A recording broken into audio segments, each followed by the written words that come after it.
Hi, everyone. It's Nancy Stolfocorti, the Wine Fairy, and I am here today to talk to you about the process of winemaking. I'm going to go through just a really simplified way of doing that because it is truly so many of us think that wine is such a complicated and far-reaching thing from our lives. But in many countries, it's the very fabric that connects the community, is the whole winemaking process. So it's starting to get chilly here, and that lets me know that most of the Northern Hemisphere has finished with their harvesting for this next year's vintage. But places like Italy, they have finished the harvesting and they're starting to collect the olives for the olive oil. But a lot of people will ask me, they think, I'll say one of my questions at my wine tastings is, how many grapes do you think it would take to make a glass of wine? Now, of course, the wine would only be up to here. That would constitute a glass of wine. But this is about how many grapes? It's about 100 grapes, between 75 to 100, depending on the type of grape that would make a glass of wine. So the very first step to winemaking is you need to get these grapes. Now, I know there's a lot of YouTube videos out there that tell you how to make wine from grape juice. And that's actually not so far off, because there are parts, different wineries that actually don't have their own vines, and they buy concentrated grape juice from other vintners, and they do make their wine. So not necessarily does everyone go through the harvest, but the harvest is truly, it is the first step and the original step to winemaking. And, people will walk through the fields at various times and taste the grapes to see if the sugars are just right, if the tannins and the acids are right there to make that delicious wine. And when the moment's right, the grapes are picked from the vineyard, and usually that is going to determine the sweetness and the acidity of that wine, and if they're going to need to add different grapes to make the correct blend for what they're trying to produce. So along with this traditional tasting method that they use, it's very important for them to not forget that the weather also plays an important role in the harvesting process. You don't want to harvest when it's raining, because that water will affect the pulling of the grapes. You don't want to wait too long if you have a lot of heat coming up, because then the grapes could get very high in alcohol and high in sugar from being overripe. You really want the grapes to be healthy when you're going into the harvesting, because some of the finer places will still harvest by hand, but you don't want anything to negatively affect the grapes and the vineyard. So once the grapes are picked, then they are taken to the winery and they are sorted in bunches, kind of like this one. And for some reason, this bunch of grapes is stuck in my wine glass, so I can't get it out. So underripe and the rotten grapes, they try to remove, and any ones that have kind of been moldy, the better the grapes and the healthier they are before the crush, the better the product, because then you don't need to use a lot of sulfites to stabilize that. So once they're sorted, the red grapes for red wine, they take them off the stems and are just an individual little kiki like this, and then they're crushed to make red wine.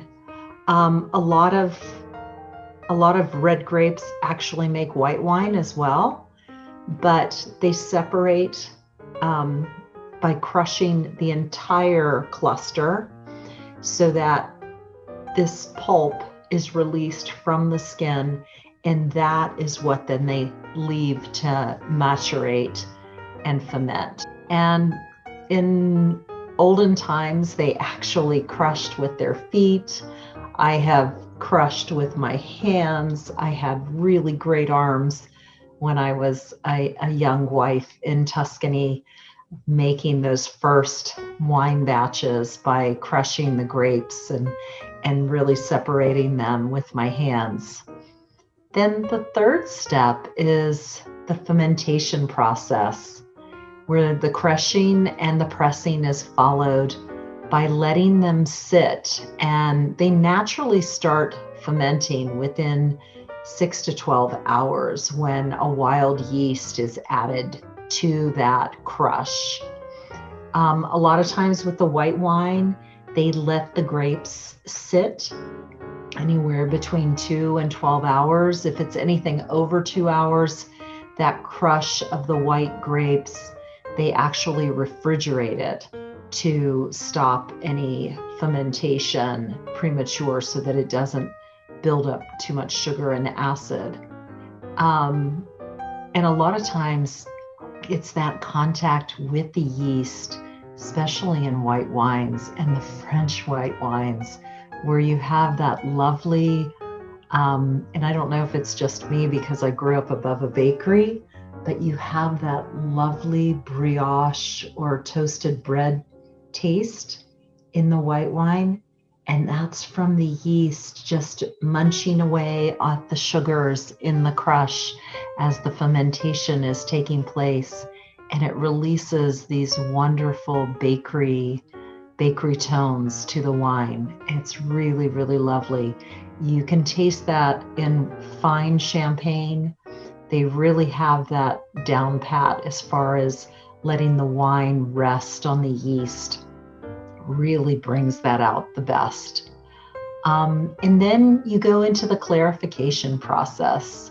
Again, as I mentioned earlier, the better, the healthier the grapes, the better the crush is, the less likely that you need to add sulfites to clarify the wine, because you've already started with a better process. So there's less chemicals added. And this is the process in the clarification after the fermentation, where the tannins, the proteins, kind of the dead yeast, everything that's just the extra stuff is it's removed from the wine. And then you can decide on the finishing of your wine. Some finer red wines will just go directly into bottle, especially if that is their character and their designation. I always enjoyed doing the barrel tastings at this point when we were taking it out of the barrel, because you had the raw character of the true expression of that varietal at that point. It hadn't been aged, but it was just your new fresh wine. And what red wine do we drink at this point and is released in November, which is only a couple months after the crush? If you know the answer, put it in the chat below. There is a famous red wine, and everyone rushes to get the first of it about the middle of November. But there's other things like the white wines. At this point, you can put them directly in bottles, and in the spring, they'll be ready to drink.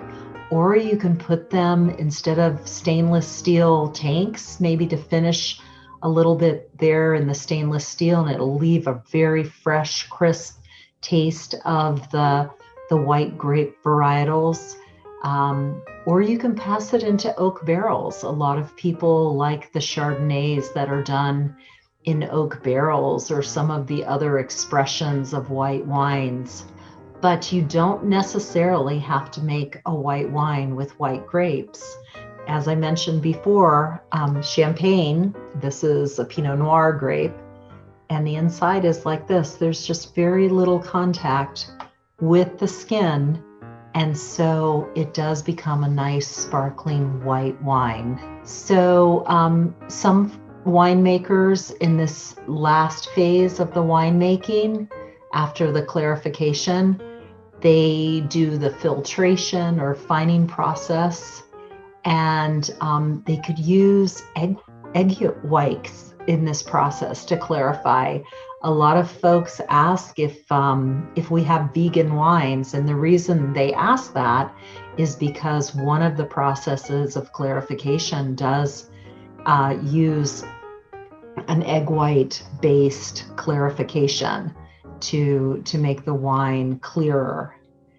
Some winemakers actually add clay to the wine, which the unwanted particles actually stick to it, and then they go to the very bottom of the storage tank or barrel, and they're very easily removed. After this clarification process, the wine is then prepared for aging or bottling. And this is really the final process. The wine can be instantly bottled, or the winemaker can give it additional aging. Sometimes they are transferred into oak barrels. Other vintners might do a process of different wood barrels to really give different characters. I've noticed lately in the wine shops that some are passing into the barrels of other types of liqueurs. I know we have a fortified wine, the Pinot de Charon, that is a wine that is created in cognac barrels. I've noticed red wines being passed into bourbon barrels. And there's just so many different ways that you can add a little bit different character to the original varietal in this finishing process. When using oak, it actually adds a rounder and smoother finish to the wine. Depending on how deeply the wood has been charred, there can be a little bit more caramel. If there's a slight vanilla taste to it, it's a newer oak. It hasn't been quite as charred and caramelized on the inside. Once the aging process is finished, then it is transferred into bottles with either a Stelvin or a cork or a Zork closure. And then you have this delicious, amazing wine to enjoy. So, white wine that hasn't been exposed to skins, wine that has been exposed just a little bit. And cheers. This is the Wine Fairy with Wines for Humanity. Please subscribe below to my channel. If you have any wine questions, put them in the chat, and I will love to answer them in another episode. Thank you so much, and cheers.